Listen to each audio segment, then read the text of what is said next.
आयकर की दर है। लीजिए,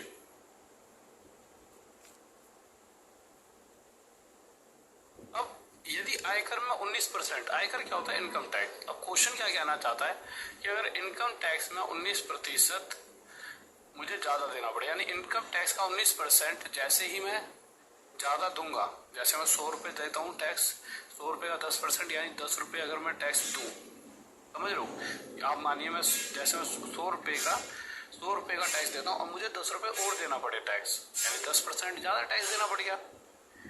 पर वही दूसरी तरफ मेरी इनकम पर उस 10 रुपए से सिर्फ 1% का फर्क पड़ रहा है। तो क्वेश्चन कह रहा है कि मेरी इनकम पर इस 19% एक्स्ट्रा देने से सिर्फ 1% का फर्क पड़ा। तो यहां से सबसे पहले परसेंट से परसेंट हटाएंगे। Income tax upon net income equal to कितना आ जाएगा मेरे भाई? 1/19। इनकम टैक्स के सामने 1, नेट इनकम के सामने 19। तो लिख देंगे कि अगर नेट इनकम का मतलब क्या है? देखिए, अगर आप कहीं पर भी जॉब कर रहे हो, जैसे आपकी गवर्नमेंट जॉब लगती है, तो होगा क्या, जो भी आपको टोटल इनकम मिलेगी उस इनकम में से कुछ इनकम टैक्स कटेगा, जैसा कि यहाँ पे दिखा रखा है कि अगर 1 रुपए का टैक्स कट रहा है तो इन द एंड आपकी जेब में 19 रुपए पहुंचे। अब आप मुझे एक छोटी सी बात बताइए, 1 रुपए का टैक्स कटकर आपकी जेब में 19 रुपए पहुंच रहे हैं, इसका मतलब क्या समझ आया आपको, ये बताइए। तो आप ये कहोगे सर इससे तो बस इतना मतलब समझ आया कि मेरे पास 19 रुपए है, पर 19 रुपए कब पहुंचे मेरे पास? पहले ही मैं 1 रुपए का टैक्स भर चुका हूँ। पर ये टैक्स भरने का मतलब क्या है? टोटल मेरी सैलरी 20 रुपए रही होगी, उस 20 में से 1 मैंने टैक्स दिया सरकार को और 19 रुपए अपने घर लेकर पहुंच गया। यानी एक्चुअल में जो मैंने टैक्स दिया है वो मेरी इनकम पर दिया है, यानी 20 रुपए पर 1 का टैक्स। भाई 20 रुपए में से 1 रुपया टैक्स दे दिया ना, और 1/20 5% टैक्स मैंने दिया है। ये ऑप्शन ठीक है। आगे आ जाइए, क्या कह रहा है? यदि आयकर में 21% की वृद्धि हो तो कुल आय में 4% की कमी हो जाती है। तो वही सेम क्वेश्चन कि अगर इनकम टैक्स में 21% की वृद्धि हो तो नेट इनकम के अंदर आपके 4% की क्या हो जाती है मेरे भाई? कमी हो जाती है। नेट इनकम में आपकी 4% की कमी हो जाती है। तो आयकर की दर क्या है? तो आप क्या करोगे मेरे भाई? परसेंट से परसेंट हटा दोगे, हटा दिया तो इनकम टैक्स अपॉन में नेट इनकम इक्वल्स टू मेरे भाई 4/21।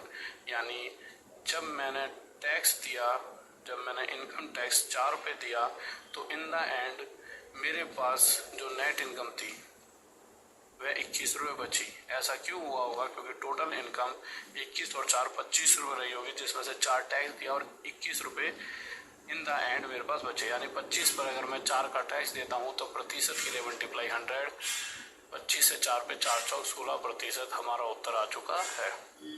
अगले क्वेश्चन पर क्वेश्चन कह रहा है एक बच्चे से किसी नंबर को 5/3 से मल्टीप्लाई करने के लिए कहा गया, उसने जल्दबाजी में उस नंबर को 3/5 से मल्टीप्लाई कर दिया। अब देखिए, जिस नंबर को मल्टीप्लाई करना था वो पता तो है ही नहीं हमें, तो ना या तो x मान लो या हमेशा क्या करा करो, एक ऐसी वैल्यू सोचा करो जो नीचे वाले दोनों वैल्यू से पूरी तरह कट सके, यानी 3 और 5 से। ठीक है, तो हमने एक ऐसी वैल्यू सोची जो पूरी तरह 3 और 5 से पूरी तरह कटता है, वो नंबर निकल कर आया 15। तो मैंने माना कि 5/3 से 15 की मल्टीप्लाई करनी थी जल्दबाजी में, 3/5 से 15 की मल्टीप्लाई कर दी, 3 5 जा 15।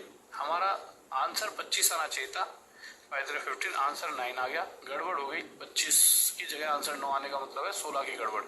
प्रतिशत में 25 पर 16 की गड़बड़, प्रतिशत के लिए मल्टीप्लाई 100, 25 से 4 पर 16 4 64% हमारा आंसर आ चुका है। इसका एक डायरेक्ट तरीका भी होता है, पर वो डायरेक्ट तरीका सिर्फ सिंपल अगर ऐसा क्वेश्चन आ जाए तब जरूर यूज करना कि भाई 5/3 से मल्टीप्लाई करना था, 3/5 से कर दिया, तो 5 5 जा 25, 3 3 जा 9, यानी 25 की जगह 9 आंसर आ गया, 25 पर 16 की गड़बड़। तो 25 पर 16 की गड़बड़, प्रतिशत में 64%, ये हमारा आंसर हो गया।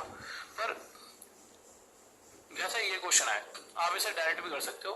5/6 से मल्टीप्लाई करना था, 6/5 से मल्टीप्लाई कर दिया, 5 5 25, 6 6 जा 36, 25 से आंसर 36 आ रहे हैं, 25 पर 11 की गड़बड़, 25 पर 11 की गड़बड़ मल्टीप्लाई 100, 25 से काटे 4 पर 11 चौक 44%, हमारा आंसर आ चुका है। परंतु हम इस तरह से इस क्वेश्चन को सॉल्व नहीं करेंगे। आप कहोगे सर क्या क्यों? क्योंकि देखिए अभी एक क्वेश्चन आएगा आगे, जब इस तरह से करने पर वो क्वेश्चन नहीं हो पाएगा। तो बेसिक से चलेंगे कि भाई 5/6 से नंबर की मल्टीप्लाई करनी थी, 6/5 से कर दी, ठीक है। 6 और 5 का एलसीएम लिया, कितना आ गया 30। तो मैं मान लेता हूँ जिस नंबर की मल्टीप्लाई करनी थी वह 30 है, तो 30 की ऊपर 30 की करनी थी 5/6 से, कर 6/5 थी। हमारा आंसर कितना आ गया 25, सॉरी आना चाहिए था 25, आगे कितना आ गया 36। तो गड़बड़ तो हुई है, कितने की मेरे भाई 11 की। तो वही 25 पर 11 की गड़बड़, प्रतिशत के लिए मल्टीप्लाई 100, कितना आ गया 44%। ये हमारा उत्तर हो चुका है। आ गया ये देखिए, जब इस क्वेश्चन को देखेंगे तो क्वेश्चन ने कहा है किसी नंबर का 6/7 निकालना था, फिर इस नंबर को 6/7 से डिवाइड कर दिया। डिवाइड का मतलब यह है जैसे ही मैं इस डिवाइड को मल्टीप्लाई बदलता हूं तो 6/7 7/6 हो जाएगा। यानी सिंपल सी बात वही है, 6/7 निकालना था, 7/6 निकाल दिया उस नंबर का बस। पर इस तरह से जब भी कोई क्वेश्चन आएगा तो 7 और 6 का एलसीएम लेंगे, कितना आ गया मैं 42। तो मैंने मान लिया कि शायद वो नंबर अगर 42 होता तो 42 का 6/7 निकालना था और हमने 42 का 7/6 निकाल दिया। तो हम जिस नंबर को ढूंढ रहे हैं वो यही नंबर है कि भाई वो नंबर था क्या, वो नंबर पता तो है नहीं, तो मैं तो 42 मानकर चल रहा हूँ। अगर मैं 42 के साथ 6/7 की मल्टीप्लाई करता तो मेरा आंसर 36 आता, पर मेरे से गलती हुई और मेरा आंसर 49 आ गया। इस वजह से गड़बड़ हो गई 13 की, परंतु क्वेश्चन के हिसाब से गड़बड़ कितने की है मेरे भाई 13/70 की। इस 13 से ये गड़बड़ 1/70 गुना ज्यादा है। तो इसी प्रकार हमारा आंसर भी 42 ना होकर 1/70 गुना 14 से 3 पर, 14 से 5 पर 3/5 आ जाएगा। यह हमारा आंसर हो जाएगा। किसी को डाउट नहीं होना चाहिए। आगे क्वेश्चन पर आए, क्या कह रहे हैं?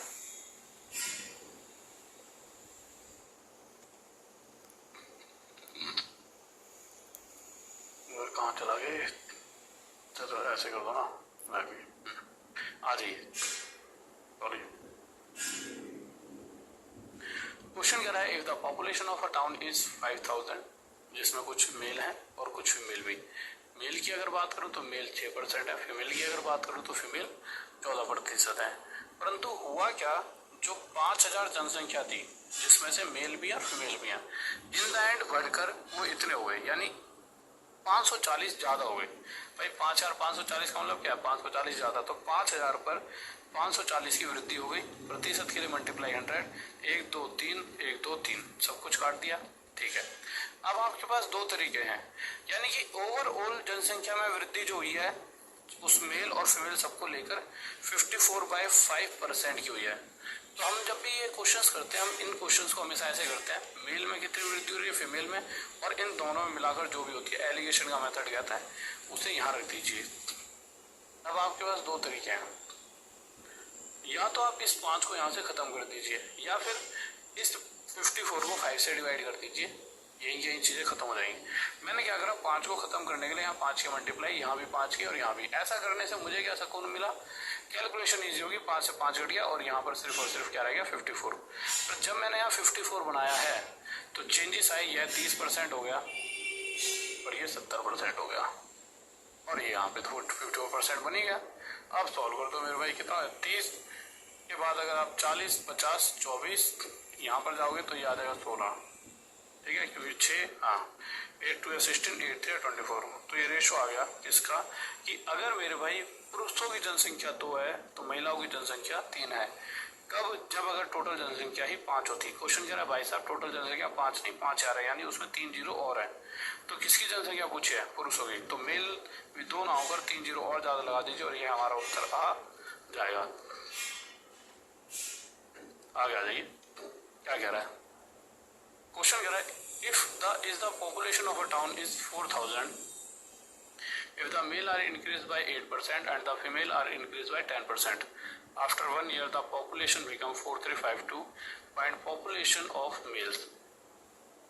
आ जाइए लीजिए, वही सेम क्वेश्चन है कि मेरे मेल और फीमेल का कंसेप्ट है, एक तरफ मेल है एक तरफ फीमेल है, ठीक है। मेल की जनसंख्या 8% वृद्धि हो रही है, फीमेल में मेरे भाई 10% की वृद्धि हुई है। ओवरऑल जनसंख्या में वृद्धि की बात करें तो 4000 पर कितने की वृद्धि हो रही है मेरे भाई, इतनी हुई है ना, यानी 352 की वृद्धि। प्रतिशत के लिए मल्टीप्लाई 100, 2 जीरो से 2 जीरो, 4 से इसे काट दीजिए, 4 8 जा 32, 4 8 जा 32, 4 से 10 पर कट गया, यानी 88/10% आ गया। ये आगे क्यों नहीं काट रहा, आइए बताता हूँ आपको। यहाँ से नीचे से 10 हटा दीजिए, 10 हटाने के लिए यहाँ 10 की मल्टीप्लाई, परंतु आपको पता है ऐसा करने के लिए यहाँ भी 10 और 10 की मल्टीप्लाई करनी पड़ेगी।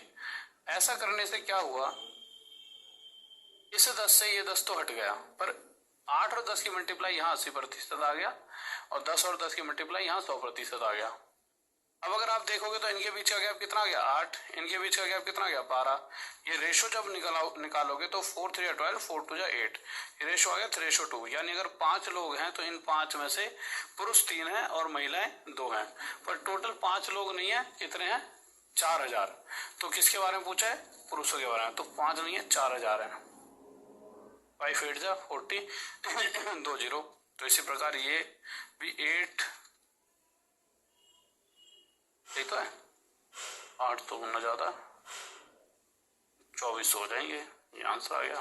ठीक है, कोई दिक्कत, कोई डाउट नहीं है ना, आगे चले नीचे बताओ।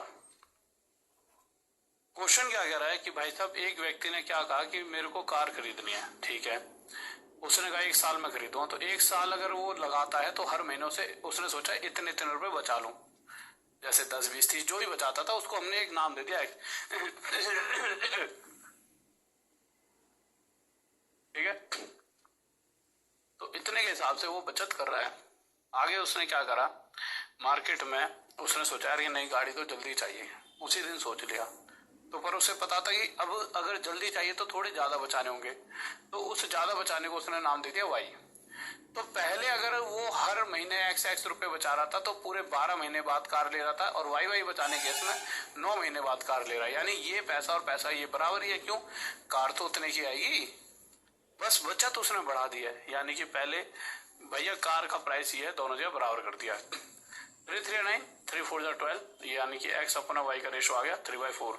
यानी पहले उसने सोचा था 3 बचाऊंगा, अब सोच रहा 4 बचाऊंगा, यानी पहले के कंपैरिजन में बाद वाली बचत कितनी है, 1 ज्यादा, 3 पर 1 ज्यादा, यानी 33/3%। यह हमारा उत्तर आ जाएगा, ये हमारा आंसर आ जाएगा। आगे लीजिए क्या कह रहा है बताइए।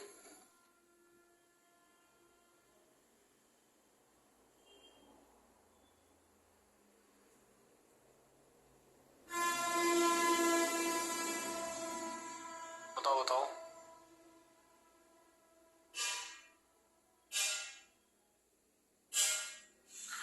क्या कह रहा है क्वेश्चन, क्वेश्चन कह रहा है ए मैन सेव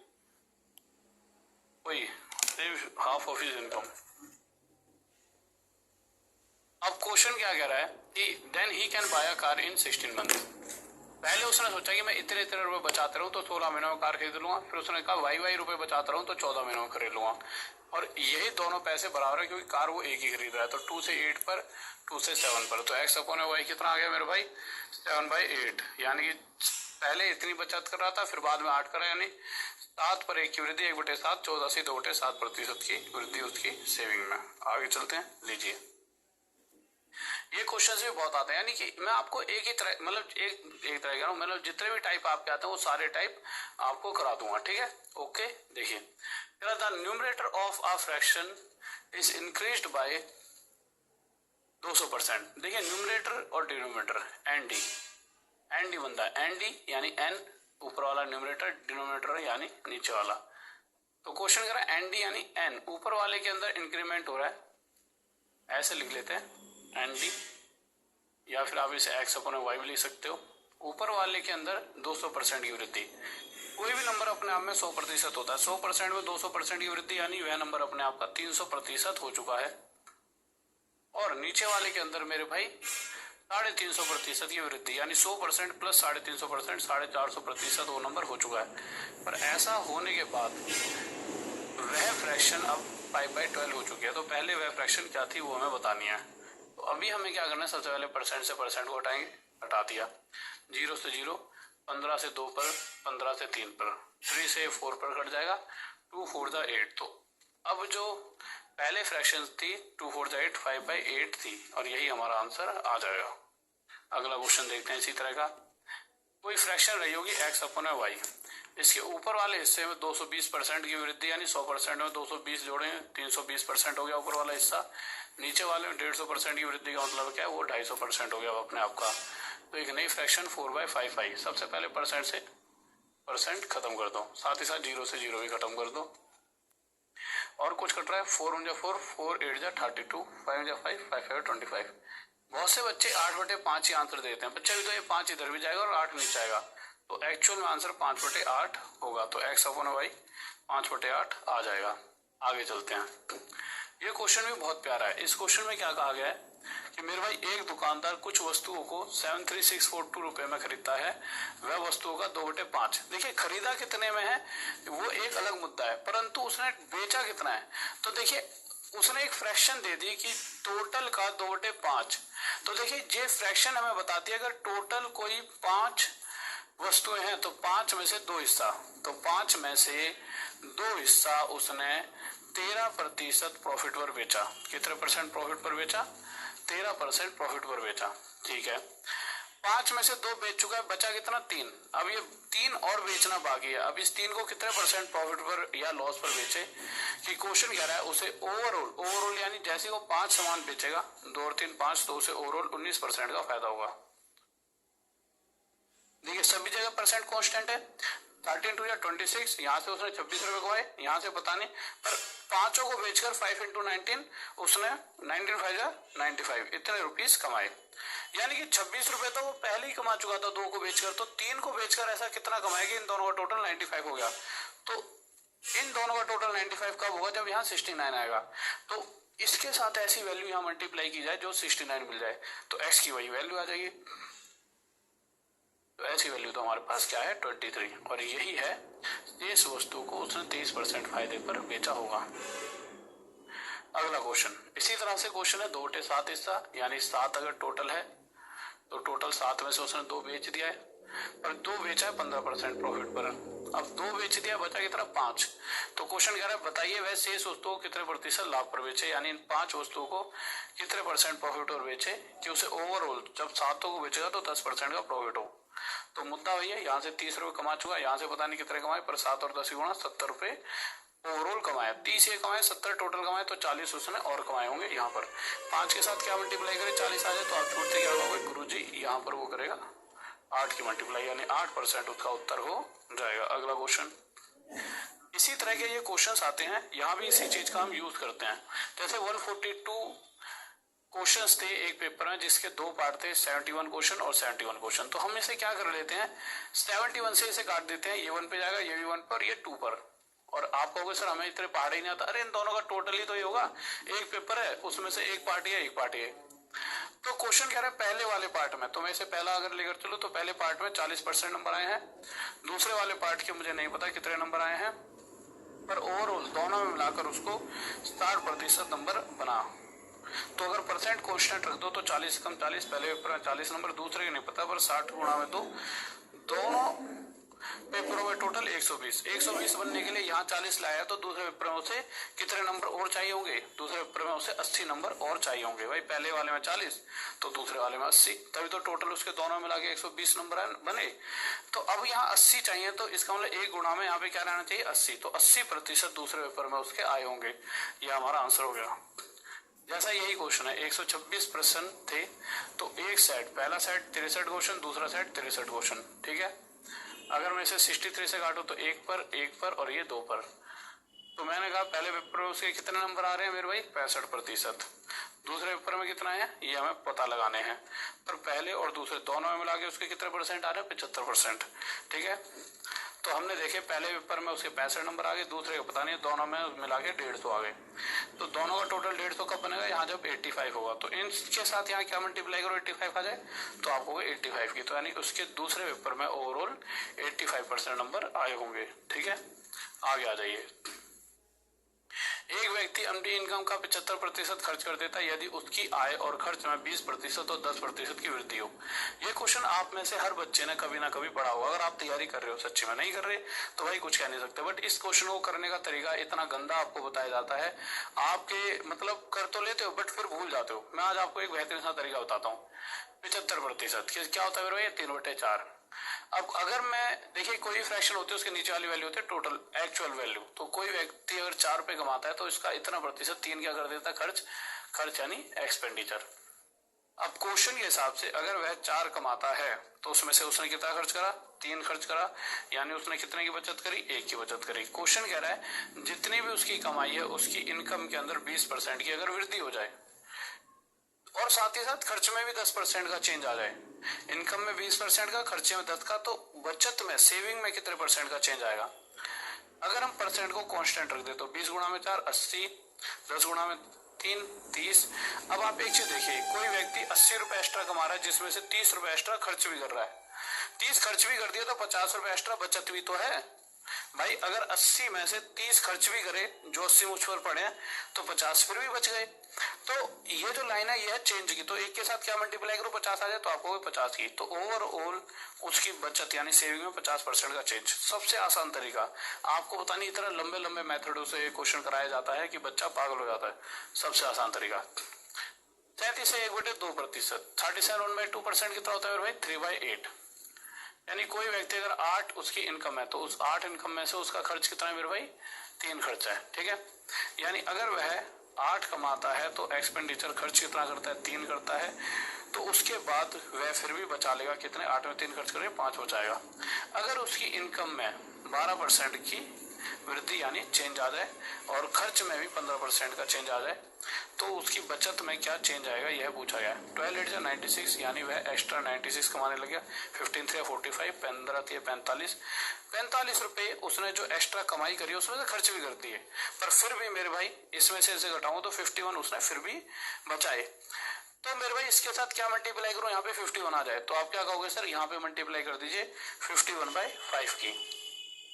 तो ये जो है ना ये वैल्यू, ये इसके साथ मल्टीप्लाई करो 51 आएगा, यही मेरा चेंज है 51/5। अगर इसे और पॉइंटों में लिखना चाहूं तो मैं ऊपर और नीचे 2 की मल्टीप्लाई करूंगा, ऊपर बन जाएगा 102 और 10 की वजह से पीछे से क्या पॉइंट 10.2% हमारा उत्तर हो जाएगा, ठीक है। आगे आ जाइए। अब इसी तरह से ये क्वेश्चन है, क्वेश्चन कह रहा है कि मेरे भाई एक व्यक्ति जिसकी इनकम इतनी है 13,500 रुपए, उसमें से उसने कितने रुपए खर्च कर दिए, 9,000 रुपए खर्च कर दिए। फिर आगे क्वेश्चन दिया गया है। अब बच्चे कंफ्यूज, बच्चे पागल हो जाएंगे, बच्चे कहेंगे अरे पता नहीं क्या गुरुजी क्या ही कर रहा सा क्वेश्चन आ गया, इसे तो हम कर ही नहीं सकते। पर मैं कहूंगा सिर्फ एक लाइन का ये क्वेश्चन है। देखिए अगर आप सही जगह पर हो तो हर क्वेश्चन 1 2 3 4 10 20 सेकंड मैक्सिमम में हो सकता है। तो आपको पता है कि इतने रुपए टोटल में से अगले ने 9,000 रुपए खर्च करे। सबसे पहले ना देखो, अगर इस तरह से करोगे जैसा जो इन्होंने नंबर दिया है उस नंबर के साथ करोगे तो गलत कर दोगे। आप इनकी फ्रैक्शन निकाल लो, 2020, 15 6 जा 19, ठीक है, और 59 जा 135, 3 2 6, 3 3 9, ये एक रेशो आ गया 2:3। यहाँ तक कोई दिक्कत, बिल्कुल भी दिक्कत नहीं होनी चाहिए, ठीक है। अब इस रेशो के हिसाब से अगर वह टोटल 3 कमाता है तो वह 2 खर्च कर देता है। कैलकुलेशन को गड़बड़ तो नहीं, 2020, 15 6 जा 90, 59 जा 135, 3 2 6, 3 9, ठीक है। अगर वह 3 कमा रहा है तो उसने खर्च कितना करा है, 2, तो सेविंग भी तो करी है उसने, 3 में से 2 खर्च कराया, बच गया। अब चेंजेस दे रखे हैं, अगर उसकी इनकम में 14% का चेंज आ जाए, खर्चे में उसके 7% के बदलाव आ जाए तो उसकी बचत में क्या आएगा, 14 3 या 42, ठीक है, 7 दूनी 14। तो अगर मेरे 42 में से 14 घटाएंगे तो कितना आ जाएगा, 28। तो ओवरऑल अभी भी वह 28 बचा रहा है, तो इस एक के साथ क्या मल्टीप्लाई करो 28 आ जाए तो आपको 28%, यानी कि उसकी सेविंग यानी बचत में 28% का चेंज आएगा। ये वो क्वेश्चन है जो बहुत से बच्चे नहीं कर पाते, जिसे हमने कुछ ही सेकंडों में करना सीख लिया। आगे आते हैं, ये वो क्वेश्चन है जो आपके एग्जाम में 110% आएगा। ये वो क्वेश्चन है जो आपके एग्जाम में 110% आएगा ही आएगा, चाहे आप कुछ भी कर लीजिए, तो ये क्वेश्चन आपके एग्जाम में 110% आएगा ही आएगा, ठीक है। इसके लिए तो आप very very very very important करके लिख सकते हो, ठीक है। ये 20 लिख लेना, ऐसे 20 गलत टाइप कर रखा है, 20 और आगे सही है क्या सब कुछ।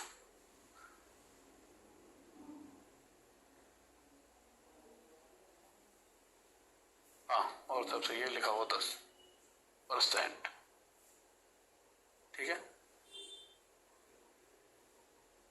आ जाइए, देखिए जब भी इस तरह का क्वेश्चन आता है, चीनी के मूल्य में कमी हो गई या किसी के मूल्य में या प्राइस में कमी हो गई, इसकी वजह से मेरे भाई खर्चे में पता नहीं इतने की कमी हुई या ज़्यादा हुआ, उसकी वजह से इंसान इतना ज़्यादा कमा रहा है या इतना ज़्यादा खा पा रहा है या इतना कम खा पा रहा है।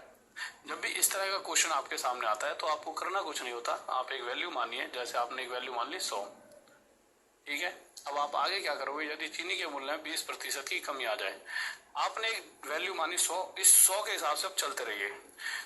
अब 100 पर 20% की कमी, अब देखिए प्राइस में आपको ये नहीं देखना कि प्राइस किसका घट रहा है, सिंपल प्राइस में कितने परसेंट की कमी हुई, 20%। और मैं आपको समझा चुका हूँ 100 मानने का सिर्फ एक नॉर्मल रीजन ये होता है, 100 का 20% 20 होता है, 30% 30, 10% 10 होता है, ठीक है। तो 100 पर 20% यानी 20 की कमी हुई, तो यहाँ पर एक वैल्यू आ गई 80। इसी 80 को हमेशा जब भी प्राइस में कमी हो या ज्यादा बढ़ रहा हो, प्राइस में चेंज आया, सिर्फ प्राइस में चेंज, प्राइस यानी मूल्य में अगर चेंज हो रहा है, अब भैया चेंज तो बढ़ भी सकता है घट भी सकता है, सिर्फ मैं कह रहा हूँ चेंज की, अगर प्राइस में चेंज और जो वैल्यू यहाँ मिलती है उसे कहते हैं ओरिजिनल कंजप्शन, यानी वास्तविक खपत। वास्तविक खपत यानी जितना कोई पहले खाया करता था। फिर उसके बाद अगली कंडीशन होगी हमेशा खर्च की, खर्च जिसे हम एक्सपेंडिचर कहते हैं।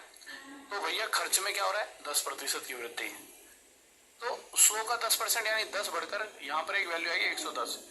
खर्च में चेंज आने के बाद देखिए चेंज क्या हो सकता है, तो चीज बढ़ सकती है घट सकती है, पर खर्च में जब भी चेंज आएगा और उसके बाद जो वैल्यू मिलेगी इसे कहते हैं हम करंट कंजप्शन यानी वर्तमान खपत। इसे क्या कहते हैं मेरे भाई, वर्तमान खपत। इतनी बात समझ आ गई, ठीक है।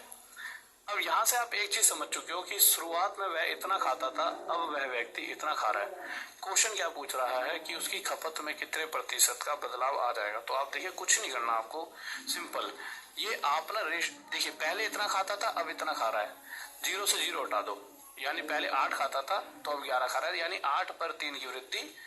अगर पहले 8 खाता था तो अब 3 ज्यादा खा रहा है, तो 3/8 यानी 37 सही 1/2% की वृद्धि हुई है, और डायरेक्ट आपका आंसर आ जाएगा। बस आप इस तरह से इस क्वेश्चन को करिए। वैसे 2-3 अलग अलग टाइम पे अलग अलग तरीके अपनाने पड़ते हैं, पर मैं कहता हूँ आप एक ही तरीका अपनाओ और हर बार आंसर आ जाएगा इसी तरीके से। देखिए जैसे इस बार कह रहा है, जैसे मैंने एक डाटा मान लिया 100, प्राइस में 20% का इंक्रीमेंट, तो मैंने क्या कहा था, देखिए मुद्दा ये नहीं है इंक्रीमेंट हो रहा है डिक्रीमेंट, पहले तो 20% बढ़ेगा तो 120 आ जाएगा। मुद्दा ये जो वैल्यू आएगी प्राइस में चेंज होने के बाद उसे हम ओरिजिनल कंजप्शन वास्तविक खपत कहेंगे। वास्तविक यानी जितना वो शुरू में खाया करता था। खर्च में क्या हो रहा है, 5% की वृद्धि, यहाँ पे क्या गया 105, तो पहले 120 खाता था, और इसे क्या कह देते हैं, खर्च में चेंज होने के बाद एक्सपेंडिचर में बदलाव आएगा तो इसे कहेंगे, यहाँ पे जो भी वैल्यू निकल कर आई करंट कंजप्शन वर्तमान खपत। तो पहले 120 खाता था अब 105 खा रहा है। तो चीनी की वास्तविक खपत याद करें, ठीक है। अगर मैं इनका रेशियो निकालू 15 × 120, 15 × 7 = 105, 15 8 जा 15 7 जा, ये रेशियो क्या बता रहा है कि शुरुआत में कोई व्यक्ति 8 खाता था तो आज 7 खा रहा है, नॉर्मल सी बात है, ठीक है। यानी 8 पर कितनी कमी है, 1 की कमी, यानी जहां पहले जितना भी खाता था अब वह 1 कम खा रहा है। पर क्वेश्चन कह रहा है 1 नहीं, वो 7 किलो कम खा रहा है, यानी ये जो गैप है वह 1 का नहीं है, वो 7 किलो का होना चाहिए था, इस 1 से 7 गुना ज्यादा। क्वेश्चन क्या पूछ रहा है, तो शुरू में कितना खाता था, ध्यान से सुनना इस चीज को कि वास्तविक यानी शुरू में कितना खाता था, ये वाली वैल्यू, वर्तमान जो बाद में कितना खा रहा है। तो शुरू में कितना खाता था, तो 8 ना खाकर इसे 7 गुना ज्यादा 56 किलो खाएगा शुरू में। पर जैसे हम इस क्वेश्चन पर आएंगे, ठीक है, तो क्वेश्चन क्या कह रहा है कि मेरे भाई 10%, सबसे पहली बात तो 100 लिख लो। अगर यहाँ पे मैंने 100 लिखा है, सबसे पहली बात प्राइस में 10% की कमी, मैंने कमी कर दी मेरे भाई 10%, यहाँ पर आ गया 90। मुझे पता है कि जो ये वैल्यू होती है जो प्राइस में चेंज होने के बाद होती है, इसे कहते हैं ओरिजिनल कंजप्शन वास्तविक खपत, ठीक है। उसके बाद में आगे बढ़ा तो उसके बाद बता रहा है कुल खर्च में 10% की वृद्धि, तो ये आ गया 110, इसे कहेंगे वर्तमान खपत करंट कंजप्शन, ठीक है। अब आप इस क्वेश्चन को ध्यान से देखिए, क्वेश्चन क्या कर रहा है, तो चीनी की वर्तमान खपत याद करें। आप एक चीज बताइए, सबसे पहले इन दोनों का 0 और 0 हटा दूं, कोई दिक्कत नहीं है। ये रेशियो बता रहा है कि पहले अगर 9 खाता था तो अब 11 यूज कर रहा है सामान, यानी वृद्धि हुई है 2 की। क्वेश्चन कह रहा है 2 की वृद्धि हुई, 18 की वृद्धि हो रही है, पहले से 18 किलो ज्यादा खा रहा है, इस 2 से ये वैल्यू 9 गुना ज्यादा है। अब क्वेश्चन पूछ क्या रहा है, बहुत से बच्चे क्या करें, नॉन नेम 81, वास्तविक पूछेगा तो हम क्या निकालेंगे, इसकी वैल्यू, और वर्तमान पूछेगा तो इसकी। तो वर्तमान पूछ रहा है यानी करंट कंजप्शन, करंट कंजप्शन। तो वर्तमान में 11 ना खाकर इससे 9 गुना ज्यादा 99 किलो खा रहा होगा। ठीक है, यहाँ पर आए चीनी के मूल्य 25% की वृद्धि। 25% कितना होता है, 1/4, यानी 4 की जगह 1 ज्यादा। अरे ऐसे लिख दीजिए, देखिए आप ऐसे लिखिए, क्या कह रहा है, चीनी के मूल्य 25% की वृद्धि। तो 25% की वृद्धि का मतलब क्या है, यहाँ पर एक वैल्यू आ गई 125। ये क्या है हमारा ओरिजिनल कंजप्शन, वास्तविक खपत। अब होता क्या है कि ठीक है मेरे भाई, ये तो आ गया वास्तविक खपत। अब क्वेश्चन ने कहीं पर भी ये नहीं दिया कि खर्च में वृद्धि हुई है। क्वेश्चन क्या कह रहा है भाई, एक गृहिणी 200 रुपए खर्च करके 10 किलो कम चीनी खरीदती है। पहले भी 200 खर्च करती थी और अभी भी 200 खर्च कर रही है, उसने खर्च में कोई वृद्धि नहीं करी। तो उस कंडीशन में जब इस पे कोई वृद्धि ही नहीं हुई तो यही 100 हमारा करंट कंजप्शन, वर्तमान खपत कहलाता है। भाई खर्च में कोई चेंजेस ही नहीं आए तो यही 100 के पास वो रह गया, जितना पहला था उतना ही अभी। तो यही 100 हमारे लिए करंट कंजप्शन, वर्तमान खपत हो जाएगा। ठीक है, अब मुद्दा क्या होता है कि मेरे भाई यही क्वेश्चन सबसे ज्यादा पूछता है। ठीक है, बच्चा ना कंफ्यूज हो जाता है यार कि इसको कि करंट कंजप्शन क्या है। देखिए इसके अंदर अगर खर्च में वृद्धि नहीं है तो ये 100 से 100 ही रह जाएगा, चेंज हो ही नहीं पाएगा। और यही वैल्यू हमारी करंट कंजप्शन, वर्तमान खपत हो जाएगी। यानी शुरुआत में वो इतना खाता था, अब इतना खा रहा है। इन दोनों का रेशो निकाला 5 पर, ये 4 पर, तो यहाँ से रेशो आ गया, शुरू में 5 खाता था तो अब 4 खा रहा है। इसका रेशो के हिसाब से अब वह 1 कम खा रहा है। क्वेश्चन कह रहा है 1 नहीं 10 की कमी आई है, 10 किलो, 10 किलो कम चीनी खरीदता है ना, 1 से 10 गुना ज्यादा। तो इसी प्रकार पहले वो 10 गुना ज्यादा 50 किलो खाता था चीनी, और आज के टाइम पर वह 10 गुना ज्यादा 40 किलो खा रहा है। अगर वो क्वेश्चन ये पूछता कि पहले कितना खाता था और अब कितना खाता है, तो एक क्वेश्चन तो ये आता है, तो ये आंसर आ जाता हमारा। पर उसने रेट पूछा है कि पहले 1 किलो कितने में खरीदता था और अब 1 किलो कितने में खरीद रहा है। तो भैया देखिए, जब वो पहले 50 किलो खाता था तो 50 किलो 200 रुपए खर्च करता था। अगर 50 किलो 200 रुपए खर्च करे तो 0 से 0, 5 4 20, यानी कि 1 किलो पर उसने 4 रुपए खर्च करे। तो पहले का प्राइस था 4 रुपए प्रति किलोग्राम। अगर वो पूछता पहले का, तो पहले का भी पूछा उसने। अगर आज की बात करो तो आज भी वो 200 रुपए खर्च कर रहा है, पर मुद्दा क्या है, आज सिर्फ 40 किलो ही खरीद पा रहा है। तो इस हिसाब से 0 से 0, 4 5 20, तो अब वह 5 रुपए के हिसाब से हर किलो पर खर्च कर रहा है। तो आपका मुद्दा आप समझ चुके हो। अगर वो पूछता कि कम हो, जो प्राइस बढ़ गया वो प्राइस, तो ये वाला यानी वर्तमान मूल्य, और ये था शुरुआत वाला मूल्य। आगे आ जाइए, क्वेश्चन क्या कह रहा है, कोई दिक्कत नहीं है ना यहाँ पर अभी तक, तो ठीक है। आ जाइए, एक परीक्षा में पास होने के लिए 40% अंकों की आवश्यकता है। एक विद्यार्थी 175 नंबर लाता और 25 नंबर से फेल हो गया। एक कोई बच्चा, आप ही 175 नंबर लाओ और आपको बता दिया जाए कि आप 25 नंबर से फेल हो, तो मोटा मोटा आपको पता है कि 25 और ले आता तो पास हो जाता है, यानी पास होने के लिए 200 नंबर चाहिए। या दूसरी तरफ पास होने के लिए 40% नंबर चाहिए, यानी 40% नंबर और 200 नंबर आपस में बराबर है। अब क्वेश्चन चाह क्या रहा है, क्वेश्चन चाह रहा है पूरा पेपर कितने नंबर का था। पूरा पेपर होता है 100% का। 2% निकालने के लिए 4 से 10 पर काटा, 4 5 20 से 50 पर। 100% के लिए 1 जीरो है, 1 जीरो है, तो पूरा पेपर 100% यानी 500 नंबरों का रहा होगा। अगले क्वेश्चन पर आते हैं।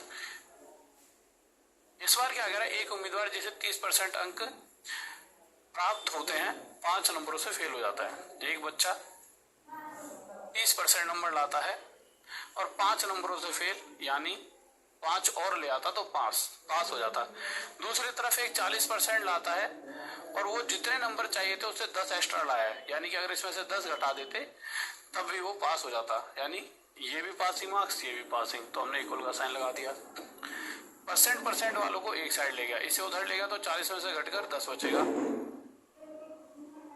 -10 को इधर ले आया तो ये आ गया 15, यानी 10% 15 के बराबर है। क्वेश्चन क्या पूछ रहा है, पास होने के आवश्यक न्यूनतम अंक। सर एक चीज और देखिए, कभी कभी वो ये पूछता है पूरा पेपर कितने नंबर का था, तो पूरा पेपर देखो 10% 15 के बराबर है, तो पूरा पेपर यानी कि 10% 15 के बराबर है, तो पूरा पेपर 100% का होता है, तो 1 जीरो है, 1 जीरो यहाँ आंसर आ जाता। ये बहुत बार पूछता है तो यही बताकर चल रहा हूँ। पर अभी उसने ये नहीं पूछा, अभी उसने ये पूछा पास होने के लिए कितने नंबर चाहिए। नंबर ही पूछा ना, हाँ।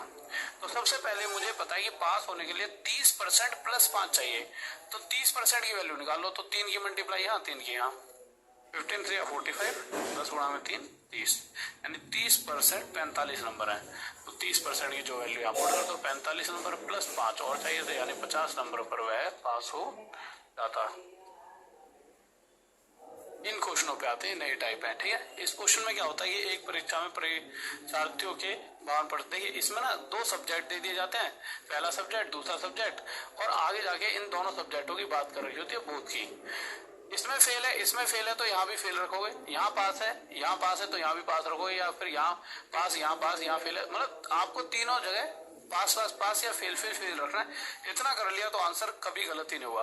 जैसा क्वेश्चन में क्या कह रहा है, एग्जामिनेशन था 52% स्टूडेंट इंग्लिश में फेल। मुद्दा नहीं है इंग्लिश में फेल में, मुद्दा पहले सब्जेक्ट है 52% फेल है। तो मैंने क्या करा, पहले में फेल, देखिए, और हमेशा ऐसे लिखना फेल फेल और बोथ, जिससे आपको याद रहेगा कि बोथ का भी फेल ही लेना है। तो पहले में कितने फेल है, 52%। आगे गए तो आगे जाने में पता चला 42% सेकंड में फेल है, और आगे गए तो बोथ में कितने, 17% फेल। इन्होंने तो बहुत आसान दे दिया क्वेश्चन। उत्तर कैसे दिया जाता है, अगर मैं ओवरऑल फेल परसेंट निकालना चाहूं तो इन दोनों का टोटल करूंगा, उसमें से 17 घटा दूंगा। तो 2 और 2 4, 5 4 9, 94 में से 17 घटा दूंगा तो 14 में से 7 गए 7, ठीक है। यहाँ पे ये बच गया 8, 8 में से गए 7, तो टोटल 77% बच्चा फेल है। मैंने क्या करा है, फिर से समझिए, इन दोनों के टोटल में से इसे घटा दूंगा, तो टोटल में से इसे घटाते ही ओवरऑल फेल परसेंट बच्चा आ गया। क्या उसने फेल परसेंट पूछा है, तो कह रहा है कि हाँ, how much percent of student failed in both the subject, तो 77% हमारा उत्तर आ गया। बहुत आसान था। अगले क्वेश्चन पर आए। इसी तरह का ये क्वेश्चन है, तो इसके अंदर फिर से हमने क्या करा, पहले सब्जेक्ट में क्या हो रहा है, बच्चा फेल हो रहा है तो हमने फेल रखा, दूसरे वाले में फेल है और बोथ में भी फेल है। पहले वाले में 52% फेल है, दूसरे वाले में 42% फेल है, और ओवरऑल 17% फेल है। तो हमें अगर ओवरऑल फेल परसेंट निकालना है तो आसानी से निकल जाएगा। मुझे क्या करना है, इन दोनों का टोटल -17, तो टोटल 94 माइनस 17 यानी कि आपका आ गया 77%। तो ओवरऑल 77% फेल आ गए, पर उसने शायद इस बार क्या पूछा है, percentage of the student pass percent पूछा है। तो ओवरऑल फेल परसेंट निकाला ही जा सकता था पहले, पास पे डायरेक्ट नहीं पहुंचोगे, पास पे अब पहुंचोगे। तो टोटल 100% होता है, उसमें 77% फेल, तो 23% पास, और यह हमारा आंसर आ जाएगा। ठीक है, लीजिए इलेक्शन वाले क्वेश्चंस पर आ चुके हैं। ठीक है, इलेक्शन वाला कह रहा है, 2 प्रत्याशियों के बीच एक चुनाव में कुछ डाले गए मतों के 60% मत प्राप्त करके एक प्रत्याशी 14,000 मतों से विजयी हुआ। In election between 2 candidates, the candidates getting 60%। देखिए, अगर मैं बोलूँ 100% टोटल वोट होती हैं, या 100, मान लो किसी गांव में 100 ही वोट पड़ी, इसमें से एक को मिली 60% यानी 60, तो दूसरे को मिलेंगे 40, यानी कि एक जो है दूसरे से 20 ज्यादा से जीत रहा है। क्वेश्चन कह 20 से नहीं जीता, कितने से जीता है, 14,000 वोटों से जीता है। कितनों से जीता है, 14,000 से। तो the number of votes polled by the winning candidates, जो जीता है उसे कितने मिले हैं, तो इससे 0 से 0 कट गया, 2 7 इतना। तो इसी प्रकार जो जीता है उसे भी 60 ना मिलकर 700 ना, 7 6 42 इतनी वोटें मिली हैं। ठीक है, आगे आइए। क्वेश्चन कह रहा है, एक चुनाव था, उसमें 2 उम्मीदवार खड़े हो गए। ठीक है, अब मैंने मान लिया जहां से वो खड़े हुए वहां पे टोटल 100 वोट थी। उन 100 वोटों में से 30% लोग तो वहां पर वोट ही नहीं डालने पहुंचे, क्योंकि आजकल विश्वास उठ गया लोगों का कि भैया किसी को वोट दे दो, काम तो कोई करता ही नहीं है। तो उन्होंने 30% तो वोट ही नहीं डालने पहुंचे, यानी 30 घटा दो, 70 लोग वोट डालने पहुंचे। 70 में से भी 14 से ही 2/7%, यानी 14 टू वाइज। देखो, आप ना सीधा हर बार 14 से 2/7% लिखना नहीं है, इसको 1/7 कहते हैं। तो इसका 1/7, 70 का 1/7, यानी 10 लोग ऐसे थे जो फर्जी थे। होता नहीं है कि कोई 2 बार आ जाता है, किसी कम उम्र होती है, ऐसी नकली बनवा लेते हैं। तो 70 में से 10 गए, बचे 60, यानी कि एक्चुअल जीत और हार 60 वोटों पर तय होनी थी। अब इस 60 में से जीतने वाले ने 70% लिए। अगर जीतने वाले ने 70% लिए हैं तो हारने वाले ने इस 60 का कितना लिया होगा, 30%, क्योंकि टोटल 100% होते हैं। अब जीतने वाला कितने परसेंट वोटों से जीत गया मेरे भाई, 40%। जीता ही जीता, भाई इसके 40% ज्यादा है, यानी 60 का 40% कितना होगा, 4 24, यानी कि एक्चुअल में इस 60 का 40% यानी 24 वोटों से जीता है जो जीतने वाला है। क्वेश्चन कह रहा भाई साहब 24 से नहीं जीता, कितने से जीता है, 9600 से। इस 24 से कितने गुना ज्यादा, 400 गुना। तो इसी प्रकार पूछा गया टोटल जो वोटिंग लिस्ट में जो लोग थे वो टोटल वोटर लिस्ट, तो वो है भी मेरे भाई इससे 400 गुना ज्यादा। 1 2 3 4 ये हमारा उत्तर आ जाएगा। आगे चलते हैं, क्या कह रहे हैं, आ जाइए लीजिए।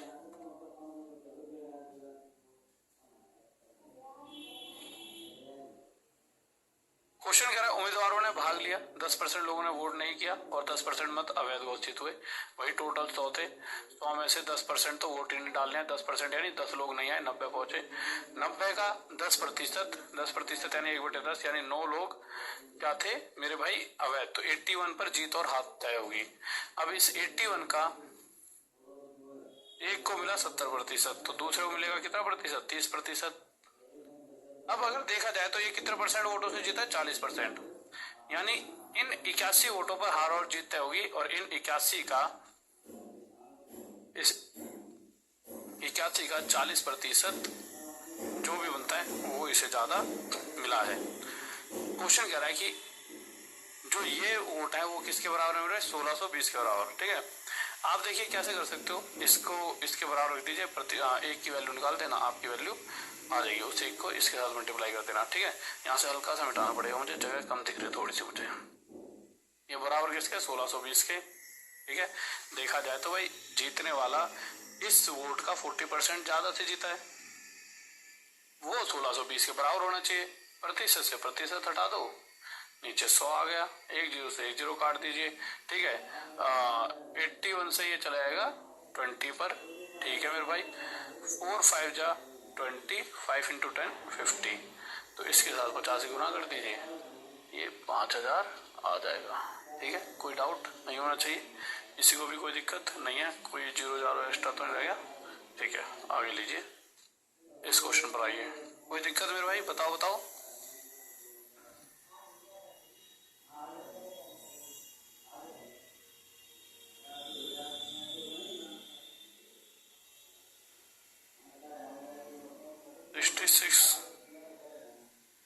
आ जाइए, देखिए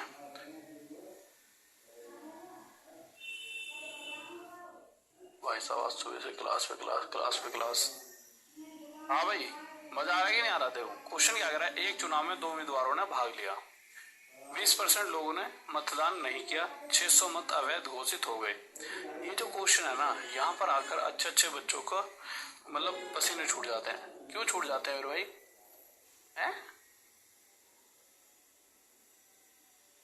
ये बेटे 5000 होगा कैसे, कहाँ पे 5000 ही तो होगा इसका आंसर।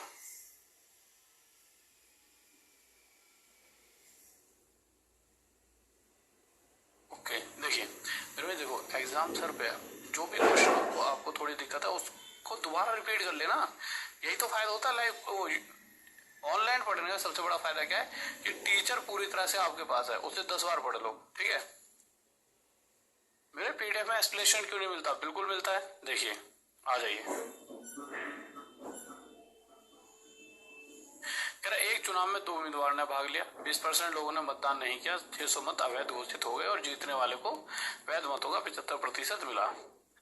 इस क्वेश्चन को ना आप 2 तरीकों से कर सकते हो। पहली बात, अगर आप 100 मानकर चलते हो तो आपके साथ अगर एक जगह चूक कर दी तो दिक्कत हो जाएगी। 100 का 20% लोगों ने मतदान नहीं करा, अब जब 100 का 20% लोगों ने मतदान नहीं करा तो यानी कि वोट डालने पहुंचे 80। अब क्वेश्चन क्या है, जो ये 80 है इनमें से 600 मत अवैध घोषित हो गए। अब 80 में से 600, ये तो गड़बड़ हो जाएगी। तो आप जब भी इस तरह के क्वेश्चन को सॉल्व करोगे तो आप मानिए 20% नहीं गए, उसके बाद 600 और मेरे भाई जो अवैध थे वो हटा दिए। अब हार जीत किस पर तय होगी, जो वोट है एक्चुअल वोट है, तो उस एक्चुअल को या तो आप 100% मानकर चलो कि भाई वो ओवरऑल जो वोट हैं वो 100 हैं, जिस पर हार जीत तय होगी। अब आगे देखिए उसमें क्या क्या रखा है, जिस पर हार जीत तय हो रही है उन वोटों का जीतने वाले को 75% मिला है। जीतने वाले को 75% यानी 75 मिला है, तो हारने वाले को 25% यानी 25 मिला है। तो जीतने वाला 50 से जीता है, पर क्वेश्चन करा 50 से नहीं 1500 से जीता है। इससे कितने गुना आया था मेरे भाई, 30 गुना। तो इसी प्रकार जिन वोटों पर हार जीत तय हुई है वो 100 न होकर 30 गुना था, 3000 रही होंगी। पर ये 3000 जब हम गिनती कर रहे थे तो ये 3000 वोटों पर जब हार जीत तय कर रहे थे उससे पहले इनमें से 600 अवैध वोटें हटा दी गई थी। यानी अगर इसमें मैं 600 और जोड़ दूं तो एक्चुअल में इतनी वोटें डाली गई थी जिसमें से 600 अवैध हटा दी थी। इतनी तो डाली गई थी, पर क्वेश्चन पूछ रहा है कि टोटल वोटर लिस्ट बताओ। तो टोटल वोटर लिस्ट जितनी भी थी उसमें से 20% लोग तो आए नहीं, 20% यानी 1/5 यानी टोटल 5 लोग थे तो एक तो आए नहीं यानी 4 आए। 4 यानी 4 क्वेश्चन के हिसाब से 4 नहीं 3600 वोट डली है। इससे कितने गुना आया था, 900। तो इसी प्रकार टोटल वोटिंग लिस्ट भी 5 ना होकर 900 गुना आया था। 5 9 जा 45, 4500 रही होगी। पहला तरीका, ठीक है। दूसरा तरीका क्या हो सकता है, दूसरा तरीका क्या हो सकता है इस क्वेश्चन को सॉल्व करने का मेरे भाई, आ जाइए।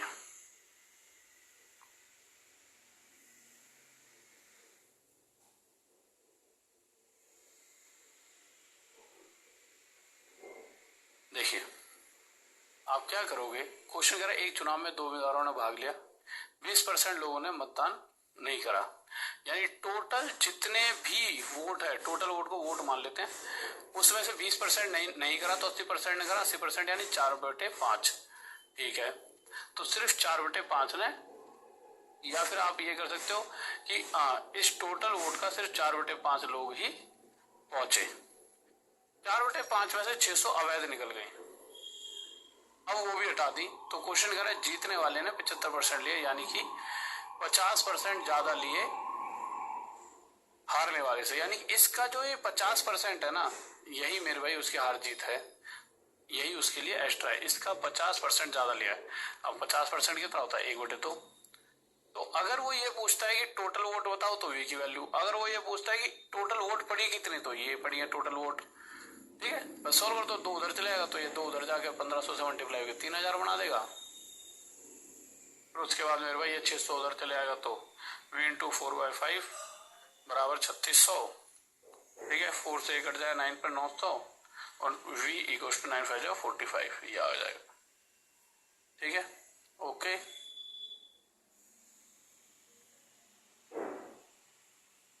ठीक है, ओके, ठीक है। तो मेरे भाई अब आज के क्वेश्चन द सेंस कि मतलब आज जितना भी आपका परसेंटेज में आता है हर टाइप, कोई भी ऐसा नहीं है, एक भी सिंगल टाइप नहीं छूटा। ठीक है, तो प्रतिशत का आज अंत है, अगली बार फिर प्रॉफिट एंड लॉस इस तरह से। और स्पीड में इसलिए करा रहा हूँ क्योंकि अगर यही क्लास 5-6 घंटे या 7 घंटे लेकर कराऊंगा तो रिवीजन कैसे करोगे, सर पे पेपर है। ठीक है, तो मजा आया होगा मुझे लगता है बहुत स्पीड में, और बहुत ही बेहतरीन सी क्लास है। कहीं भी बीच में किसी को कोई डाउट हो तो दोबारा इस वीडियो को आधे घंटे बाद अपलोड हो जाएगी दोबारा से आपके उसी फोल्डर में, और पीडीएफ भी डल जाएगी, तो वहां पर जाकर चेक कर सकते हो कि क्या क्या दिक्कतें हैं।